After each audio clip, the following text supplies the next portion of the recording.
Bonjour à tous, on se retrouve aujourd'hui pour une nouvelle vidéo sur le site des épargnants aveyronnais.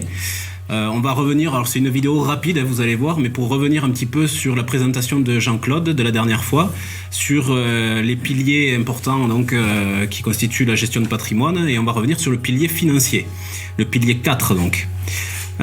Jean-Claude vous avez dit effectivement qu'il y avait quelques questions à se poser pour aborder ce pilier, donc on va revenir un petit peu là-dessus de manière plus précise.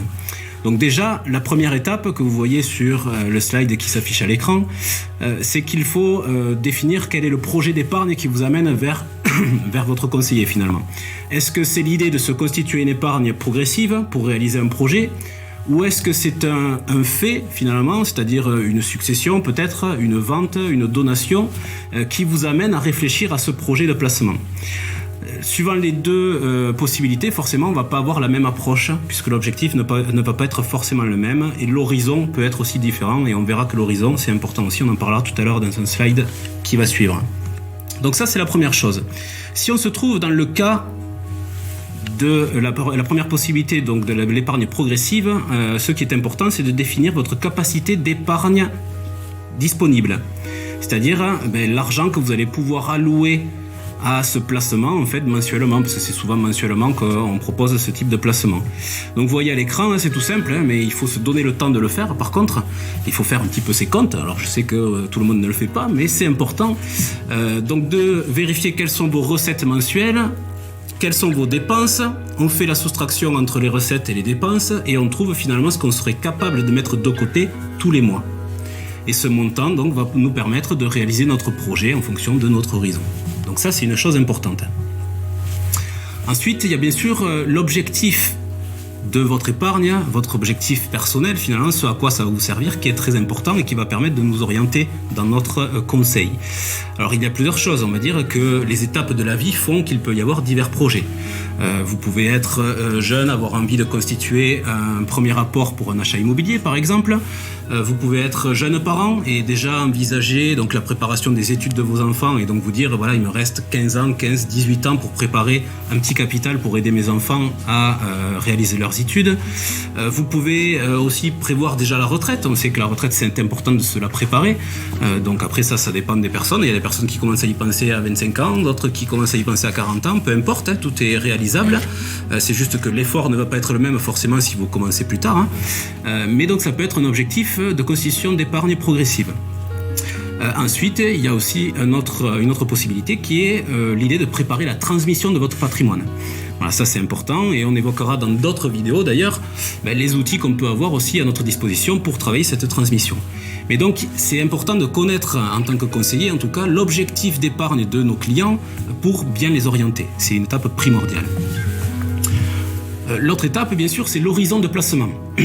Donc effectivement, si vous me dites que vous avez 2 ans devant vous pour la préparation de ce projet, je ne vais pas vous orienter vers la même solution que si vous dites que vous avez 15 ans. C'est logique.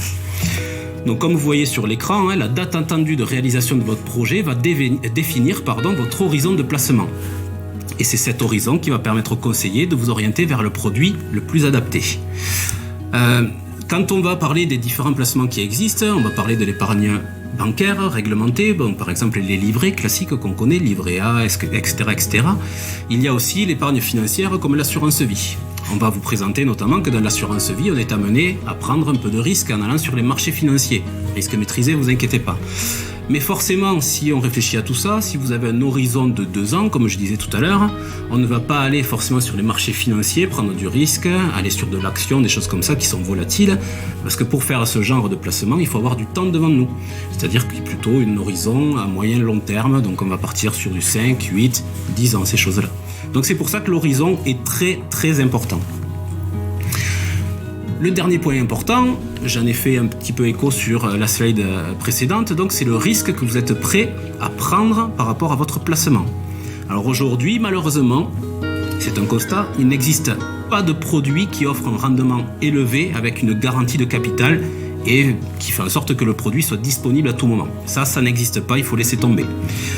Donc pour espérer avoir du rendement, un rendement correct, sans même parler de rendement très élevé, mais au moins correct, Je veux dire, vous avez que deux leviers. C'est prendre un peu de risque sur les marchés financiers, donc ça peut être au travers des PEA, donc qu'on expliquera dans d'autres vidéos, de l'assurance vie, ou alors se donner du temps finalement, donner du temps à son épargne, et là aussi on va avoir, vous verrez, différents placements qui peuvent agir sur le levier du temps.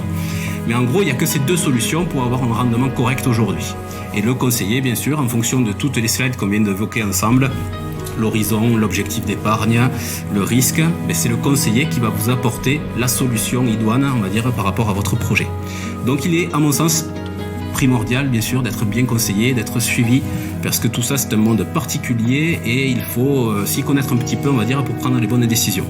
Et donc nous sommes là au sein de l'association des épargnants aveyronnais pour vous aiguiller, bien sûr, dans ce contexte.